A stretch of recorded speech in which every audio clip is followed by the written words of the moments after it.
Shalom, kita bertemu kembali dalam seri devosi merenungkan bagian firman Tuhan. Kita masih ada dalam tema spiritual menjadi ritual. Hari ini kita akan membahas pencobaan yang ketiga dari pencobaan terhadap Tuhan Yesus yang dilakukan oleh iblis di padang gurun. Mari kita awali perenungan kita di dalam doa. Kiranya Allah mengaruniakan kepada kita segala hikmat dan pengertian yang benar untuk mengetahui kehendak Tuhan dengan sempurna, sehingga hidup kita layak di hadapannya dan berkenan kepadanya dalam segala hal, dan kita memberi buah dalam segala pekerjaan baik dan bertumbuh dalam pengetahuan yang benar tentang Allah, dalam nama Tuhan Yesus. Amin. Renungan kita pada saat ini didasari dari Matius pasal 4 ayat 8-10. Dan iblis membawanya pula ke atas gunung yang sangat tinggi dan memperlihatkan kepadanya semua kerajaan dunia dengan kemegahannya dan berkata kepadanya, "Semua itu akan kuberikan kepadamu jika engkau sujud menyembah aku." Maka berkatalah Yesus kepadanya, "Enyahlah iblis, sebab ada tertulis, engkau harus menyembah Tuhan Allahmu, dan hanya kepada Dia sajalah engkau berbakti." Ini adalah kelanjutan dari renungan pencobaan di padang gurun. Bagian ini mengajak kita merenungkan pencobaan yang ketiga. Untuk pencobaan yang pertama dan kedua, renungannya sudah dijelaskan atau disampaikan pada video sebelumnya. Jika kita melihat pada Mazmur pasal kedua, Mazmur 2, di situ menunjukkan bahwa hanya Allah yang berkuasa. Iblis, setan sama sekali tidak berkuasa. Di dalam Alkitab kita melihat bahwa Yesus berkali-kali mengusir setan, dan setan sama sekali tidak berkutik dan tidak berkuasa atas Yesus Kristus. Menurut Yohanes 8 ayat 44, setan adalah pendusta. Jadi, penguasa, pemilik, dan yang berdaulat penuh atas alam semesta adalah Tuhan Allah, bukan setan. Setan tidak punya bagian sedetik pun atau satu titik debu pun yang dikuasai atau dimiliki oleh setan. Allah kita di dalam Yesus Kristus tidak pernah kehilangan kendali, kontrol, atau kedaulatannya atas seluruh alam semesta, bahkan sedetik pun. Tuhanlah yang menegakkan tahtanya di sorga dan kerajaannya berkuasa atas segala sesuatu. Demikianlah kesaksian dari Mazmur pasal 103 ayat ke-19. Jadi kita mesti berhati-hati atas tipu daya atau dusta dari setan yang berusaha menawarkan segala sesuatu yang indah kepada kita. Kita harus berhati-hati atas tipu dayanya. Setan berusaha menggoda dengan berbagai macam cara, sejak kisah di dalam Taman Eden dalam Kejadian pasal 3 sampai saat ini dan seterusnya. Bahkan sebelum Kristus kembali, setan akan terus berupaya menggoda dengan tipu daya dan dustanya untuk menjatuhkan anak-anak Tuhan atau orang-orang yang percaya kepada Tuhan Allah.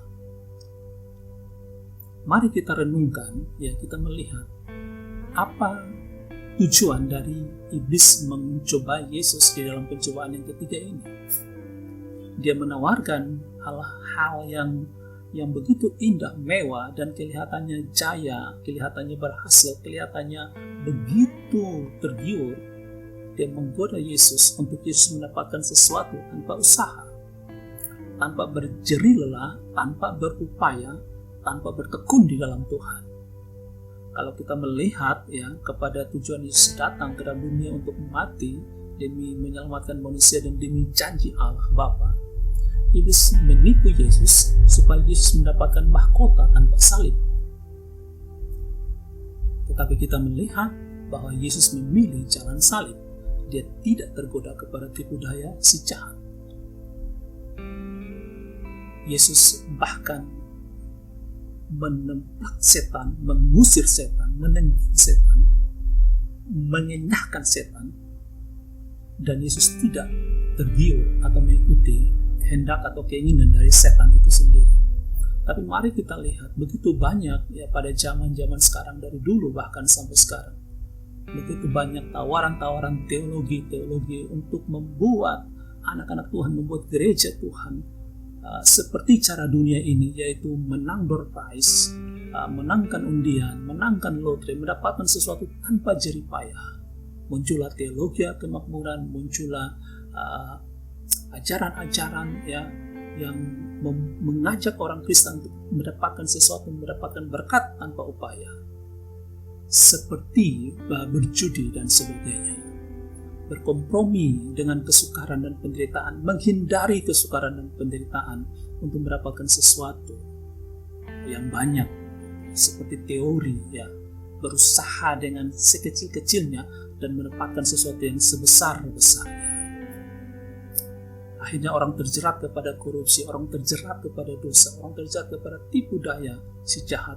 Para siswa misalnya, mahasiswa misalnya menyontek untuk mendapatkan hasil yang baik tanpa mau belajar. Setan menipu Yesus untuk mendapatkan kemenangan tanpa jalan salib. Tapi kita lihat, Yesus tidak tunduk kepada setan. Yesus tidak mau bekerja sama dengan setan.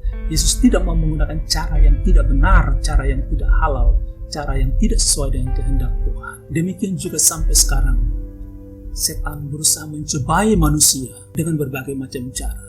Misalnya, jika sakit tidak sembuh, menggunakan dukun, menggunakan cara-cara kegelapan, menyenyahkan orang yang dibenci dengan tipu daya dan tipu muslihat dan dengan cara-cara kuasa gelap dan sebagainya. Korupsi, mencuri, menyontek, memakai waktu beribadah untuk berusaha, tidak beribadah pada hari Minggu, tidak beribadah pada hari Sabat, hari istirahatnya Tuhan, hari di mana kita datang kepada Tuhan untuk beribadah. Jam-jam doa diabaikan, ditinggalkan hanya untuk berusaha dan mendapatkan sesuatu yang bersifat duniawi atau bahkan jasmani atau material.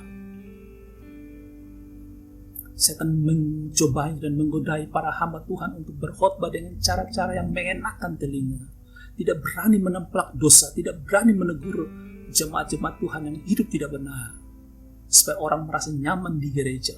Gereja-gereja takut kehilangan jemaat, karena itu mereka tidak mau menyampaikan kebenaran yang sejati dan yang sesungguhnya. Setan memakai berbagai macam cara untuk memenuhkan ambisi dan obsesi anak-anak Tuhan dengan cara yang tidak benar.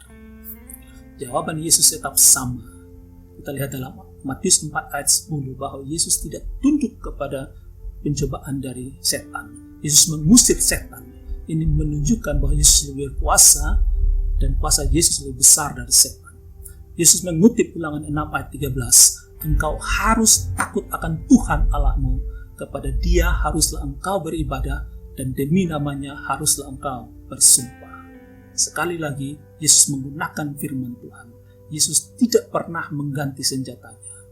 3 kali dia diserang oleh iblis, dengan 3 kali pula dia menggunakan senjata firman Tuhan untuk menangkis serangan dari si jahat. Yesus mengusir setan, kenyahlah kau iblis, di dalam Matius 4 ayat 10. Kata Yesus, sebab ada tertulis, engkau harus menyembah Tuhan Allahmu, dan hanya kepada Dia sajalah engkau berbakti. Hanya Allah lah yang boleh disembah. Setan tidak boleh disembah, malaikat tidak boleh disembah, manusia tidak boleh menerima penyembahan, bahkan manusia tidak boleh menyembah orang mati, siapapun juga itu, berhala dan sebagainya. Hanya Allah yang layak disembah. Kalau kita lihat dalam fakta-fakta dalam Alkitab, Yesus menerima penyembahan, itu membuktikan bahwa Yesus, Dia juga adalah Allah. Yesus adalah Allah yang sejati. Bagian akhir dari renungan ini, saya mau menyampaikan, kita lihat di dalam kisah pencobaan itu, pada akhirnya iblis mundur, setan mundur dari Yesus, lalu dia menunggu waktu yang baik. Kita bisa bandingkan ini dengan Lukas 4 ayat 13. Setan tidak pernah kehilangan semangat atau ketekunan untuk mencobai manusia. Tapi kalau sebaliknya kita lihat, banyak anak-anak Tuhan yang tidak bertekun, banyak anak-anak Tuhan yang gagal dan jatuh dalam pencobaan karena mereka tidak bertekun.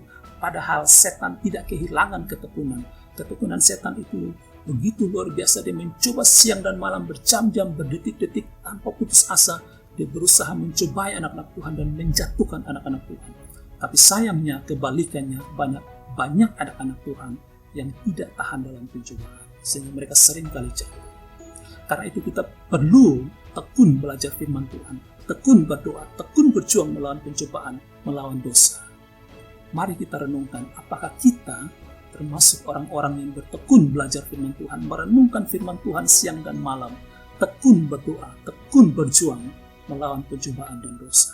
Kalau belum, kita minta ampun, kita mohon kasih karunia Tuhan, kita memohon belas kasihan Roh Kudus untuk menolong kita menjadi orang yang bertekun dalam firman Tuhan, belajar dan merenungkan firman Tuhan, berdoa siang dan malam, berjuang bertekun di dalam melawan pencobaan itu sendiri.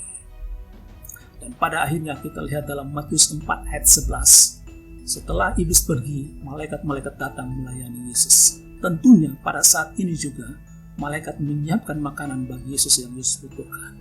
Artinya, jika kita saat ini membutuhkan begitu banyak kebutuhan kesembuhan, uang, kebutuhan pasangan hidup, kebutuhan pekerjaan, kebutuhan berbagai macam hal, bahkan kerinduan kita kepada Allah untuk mengenal Dia, hati-hati bahwa setan akan datang untuk menawarkan berbagai hal bersifat duniawi kepada kita untuk memenuhi kebutuhan itu. Tapi kita harus tolak dan kita harus percaya bahwa di dalam ketekunan dalam Allah, Allah sendiri akan memenuhkan semua kebutuhan kita. Dia akan memenuhi semua yang kita butuhkan.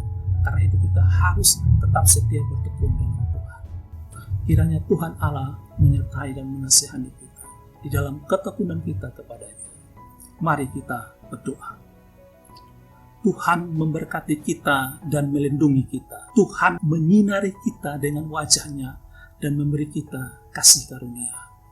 Tuhan menghadapkan wajah-Nya kepada kita dan memberi kita damai sejahtera. Dalam nama Allah Bapa, Anak, dan Roh Kudus. Amin.